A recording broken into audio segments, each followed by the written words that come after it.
Hello everyone, this is Dark Tales TV. I know many of you enjoy listening to these videos as you fall asleep. So before you drift off, I'd love for you to leave a comment, letting me know where in the world you're tuning in from. And if you're enjoying the story, don't forget to like and subscribe. Okay, right now let's get comfortable and relax as we dive into tonight's case. Story 1. People in town call Hell Hill, but that's not its real name. On Google Maps, it's just labeled as Fairbridge Ridge Trailhead, a winding uphill path on the outskirts of Fairbridge, Pennsylvania. Looks harmless online. Pretty, even. Lush woods. A nice incline. Just enough challenge for joggers like me. But ask any local and you'll get the same response. You don't run there, especially not at night. I didn't listen. I'd moved to Fairbridge 6 weeks before. City burnout. I wanted peace. Clean air. Solitude. I figured the locals were just being dramatic. Every town has its little urban legends, right? Wrong. What happened to me that night on Hell Hill? It wasn't a legend. It wasn't a trick of the mind. Something lives in those woods. And I think it followed me home. It started simply enough. I went for a jog after sunset. Something I'd done 1,000 times before back in the city. It was late October, chilly but not cold, and the air smelled like damp leaves and distant pine. Hell Hill Trail was a 5-minute drive from my new apartment. The parking lot was small, just gravel and a faded wooden sign. When I pulled up, the sun had just disappeared behind the trees, casting everything in a gray-blue dusk.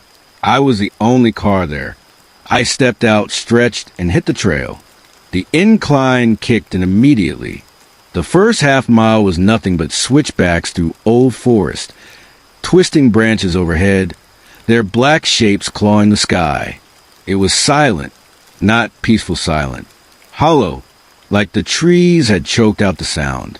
No wind, no birds, just my breath and footsteps. At the 1-mile mark, I noticed something strange. There were no trail markers. Most trails like this have little color blazes on the trees or mile signs, but there was nothing.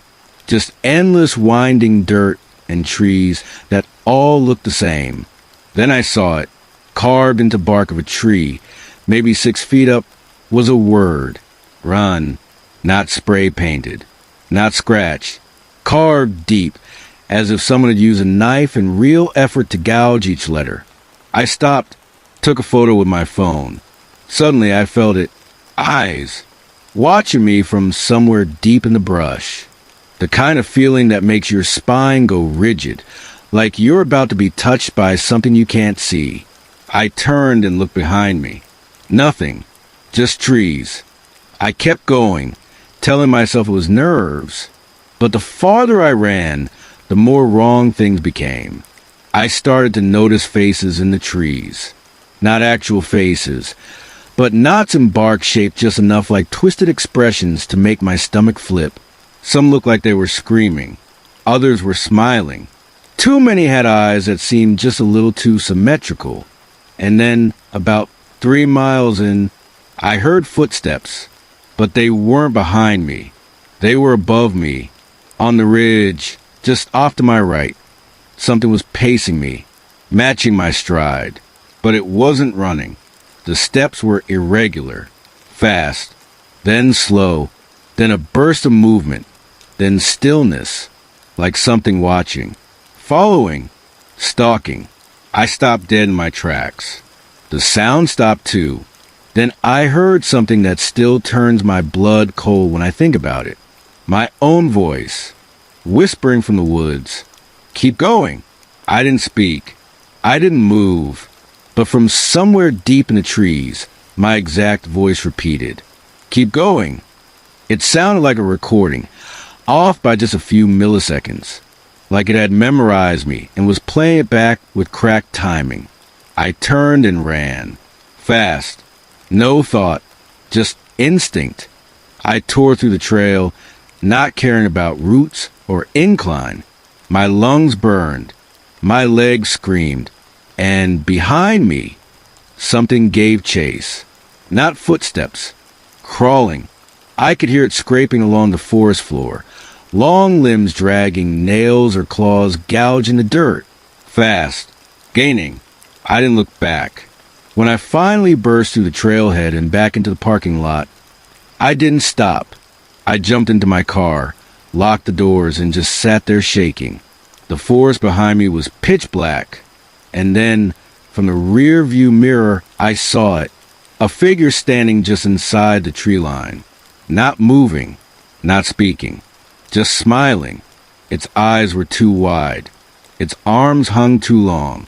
And its head tilted like it wasn't sure how to hold it properly. I turned the key and drove away. Fast. I didn't sleep that night. I left the lights on. And around 3 a.m., my doorbell rang. I didn't answer the door. I didn't even move. Just sat there on my couch, holding my breath, staring at the front door like it might explode open. My phone was in my hand. I didn't call anyone. Who would I even call? The doorbell rang again, then once more, then silence. After about 10 minutes, I forced myself to get up and check the camera feed from the smart doorbell. I rewound the footage to the time it had rung. There was no one there, not even movement, but the camera had picked up audio. I turned up the volume, and what I heard made my knees buckle. My voice, again, whispering, but this time it said, "Let me in." It wasn't human anymore. It sounded stretched, wrong, like something trying to mimic human tone, but failing to hide the hunger underneath. I didn't sleep, not even a minute. When I woke up, if you could call it waking, I found something I hadn't seen the night before. Footprints.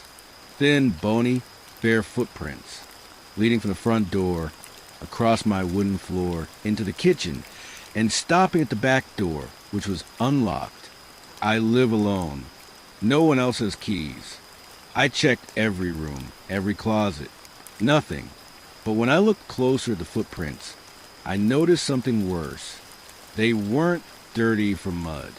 They were black, like soot, charcoal, and where the footprints ended, a single word had been scratched into wood floor with something sharp. Run. Same as the tree. I should have left town. But something inside me, some twisted sense of pride or curiosity, needed to know what was going on. I'm not religious. I don't believe in demons or spirits. But I was starting to believe in whatever the hell this was. So I made a decision. I'd go back to the trail. Only this time, I'd bring a flashlight, a GoPro, and a knife. It was just before sundown when I parked again at the trailhead. The air was colder now, with a strange metallic smell, like blood and water. The trail was exactly as I left it. Silent, still, dead. I walked slowly, filming everything knife in hand. 1 mile in, I passed the tree. The word run was gone. Not like someone had cut the bark away. It was like the letters had never been there. Like the tree had healed.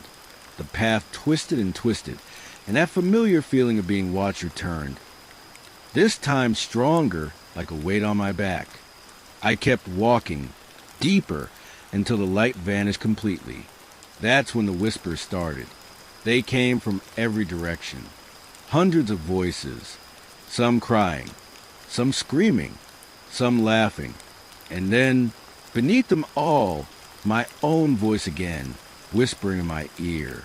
Keep going. You're almost there. I broke into a run. Branches slapped me. The trail was suddenly unfamiliar. No turns, no landmarks. Just endless dirt paths stretching deeper and deeper into nothing. Then the trees opened up. I stumbled into a wide clearing. At the center stood a small wooden shack, slouched and rotting, almost buried under leaves and vines. Smoke rose from a rusted pipe at the side. The windows were black. I couldn't see inside. The door was open.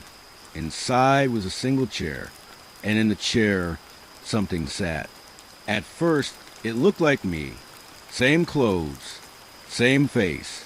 But then it stood, too tall, limbs too long, jaw hanging slightly open like it had never been told how to close it. The eyes were white and pupilless, bulging from the sockets. It tilted its head. I tilted too. Unwillingly, it raised its hand. I raised mine. Then it spoke, using my voice, but older, like it had been echoing underground for decades. You can't run forever. My legs moved on their own. I dropped the knife. It didn't chase, because it didn't need to. I don't remember how I got out. 1 minute I was in the clearing. The next, I was sprinting across the trailhead parking lot, heart breaking my ribs. I got in the car. I drove. I screamed the whole way. When I got home, I threw out my shoes, burned my clothes, and deleted the GoPro footage. But it was already too late. That night, the doorbell rang again, and again, and again, for 7 nights. Each time, when I checked the footage, I saw myself standing there. But it wasn't me. It was taller, grinning wider, staring straight into the camera with white, dead eyes. Sometimes, the footage was corrupted. Sometimes, the camera would just stop working, like it couldn't bear to look at it too long. I moved out of Fairbridge 2 weeks later, left everything behind, but the doorbell still rings. Wherever I go, whatever it is, it followed me. And last night, it didn't ring the doorbell. It knocked. 3 slow, deliberate knocks.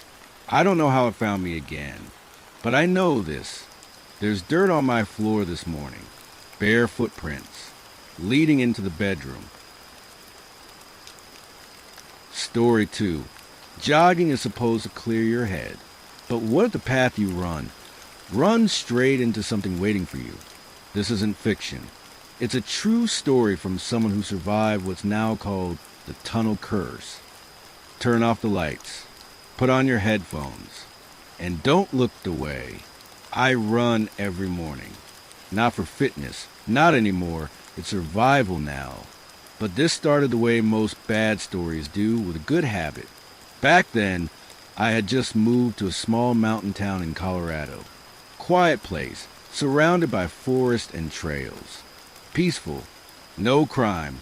The kind of town where people still wave at each other. A restart. And there was this one running route the locals warned me about. A track that cut through the woods and past an abandoned rail tunnel. They said it was dangerous because of animals, uneven terrain, and bad cell signal. But it was also beautiful. Clean air, deep trees, pure silence. So naturally, I picked that route for my morning jog. And the first time, it was perfect. Almost too perfect. The sun was just rising, bleeding gold through the pines. The gravel crunched under my sneakers. The scent of pine needles and cold mist wrapped around me like an old coat. I hit the halfway point, the tunnel. It stood there like a black mouth, carved into the hillside. Crumbling bricks, rusted rails, cool air drifting from its depths. I hesitated at the entrance, but curiosity is stronger than caution. So I stepped inside. My footsteps echoed loud and strange. The tunnel was maybe 300 feet long, with a slight bend that made it impossible to see the other end. About halfway in, I slowed to a walk. That's when I felt it. Someone watching. The air changed, thicker, colder. I couldn't hear the birds anymore.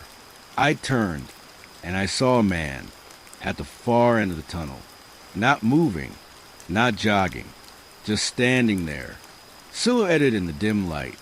No detail, just shape. I called out, "Nothing." I waved, still nothing. Then he took a step forward. So, did I? It wasn't intentional. I hadn't told my body to move. My legs just responded like a mirror, step for step. I stepped back. He stepped back. My pulse spiked. I turned and ran. Out of the tunnel. Off the trail. Didn't stop until I reached my car. But the strangest thing? When I turned around, he wasn't behind me. He was ahead, standing on the side of the road. Same silhouette, same posture, as if the tunnel had spat him out before me. But when I blinked, he was gone. I didn't run the next day, or the next.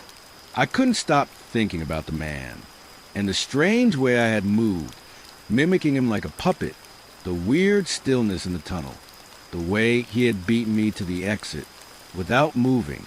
On the third day, I returned.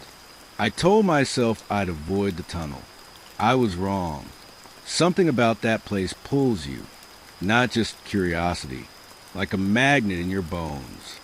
I ran the trail, heart pounding the entire time, and when the tunnel appeared ahead, the air seemed to hush.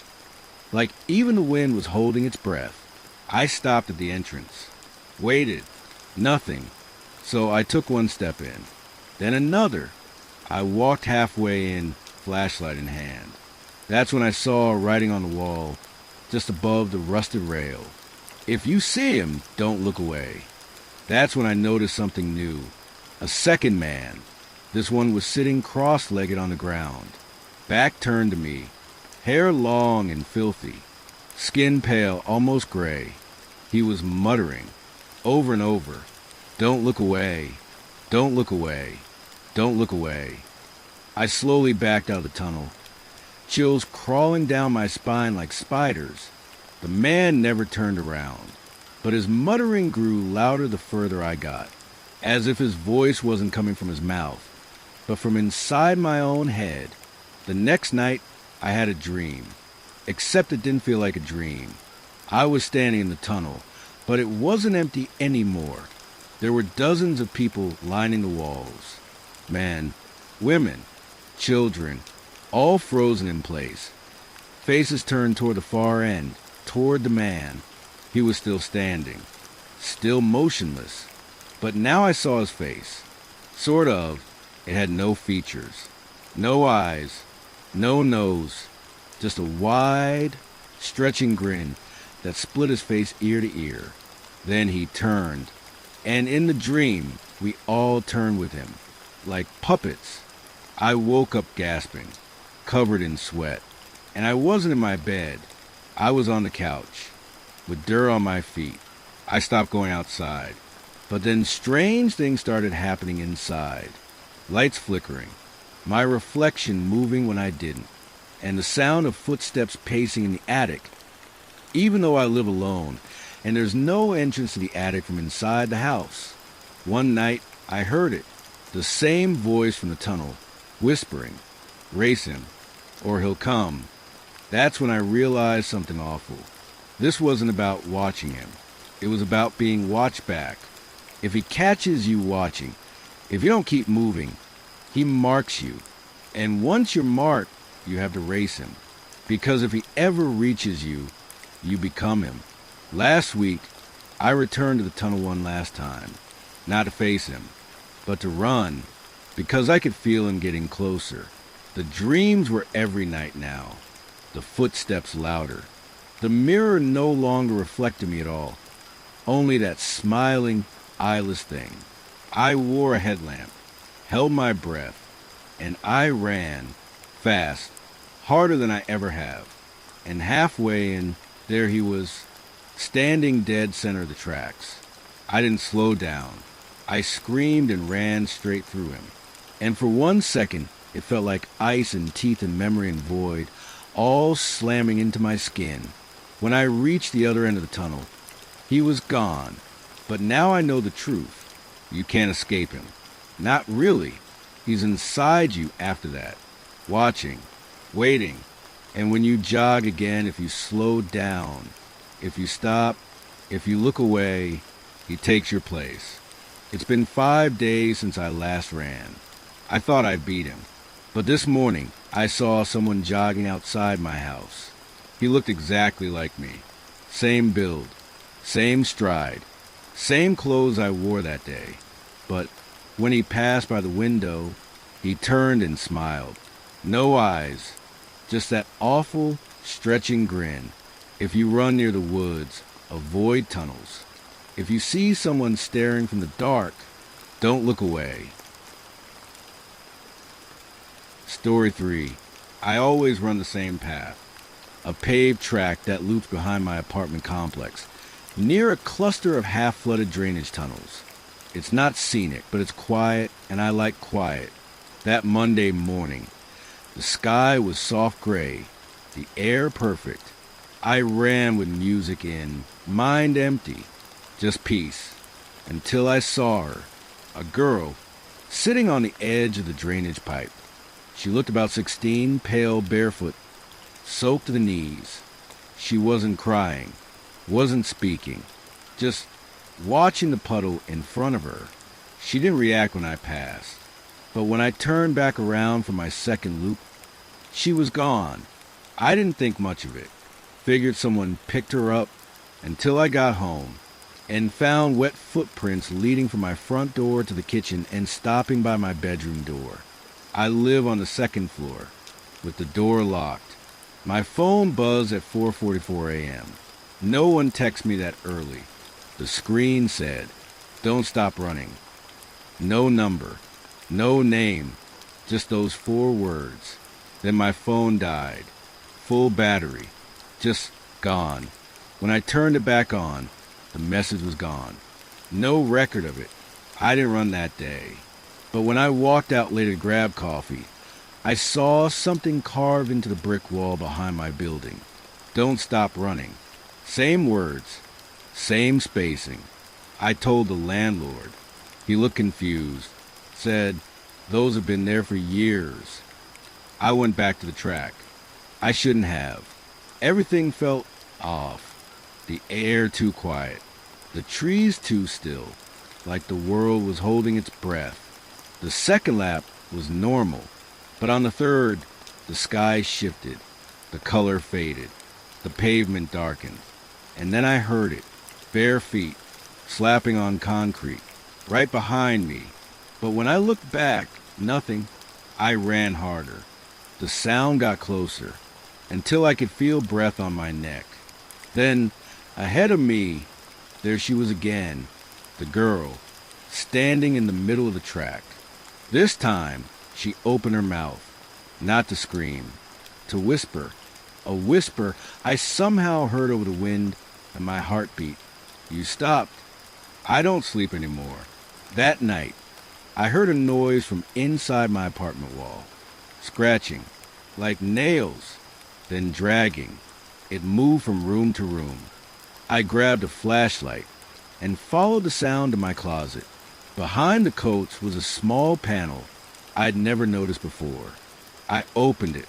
Inside was a crawl space, and from the pitch black hole, I saw her face, upside down, grinning. Then she whispered, "You stopped."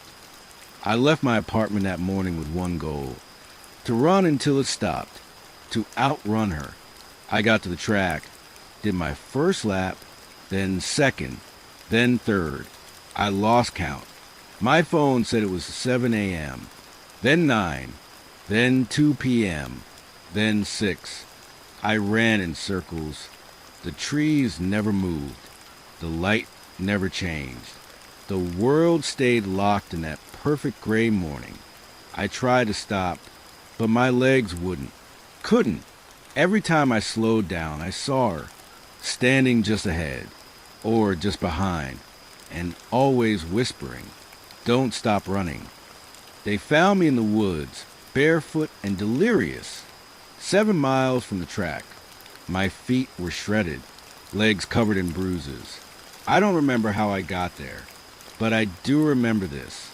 When they wheeled me into the hospital, the nurse froze. I asked what was wrong. She said, You just came in," then pointed behind me, and I saw her, the girl, wearing my clothes, grinning, gripping the hospital wall. Then she walked backwards into it, like smoke curling into a crack. Gone. I checked myself out. Moved to another city. New apartment. New track. New number. New name. But this morning, 4:44 a.m., my phone buzzed. "Don't stop running." I'm writing this now because I hear the footsteps again. They're right outside my apartment door. She's there, waiting. If you're reading this, don't stop, don't slow down. And whatever you do, don't run in circles. Because once you start, she never lets you stop. If you made it this far, you're still safe. But not everyone makes it back from a jog. So before you lace up again, like this video to keep the shadows quiet. And if you want more real horror stories that will follow you into your dreams, subscribe and turn on the bell. Because next time, you might be the one running.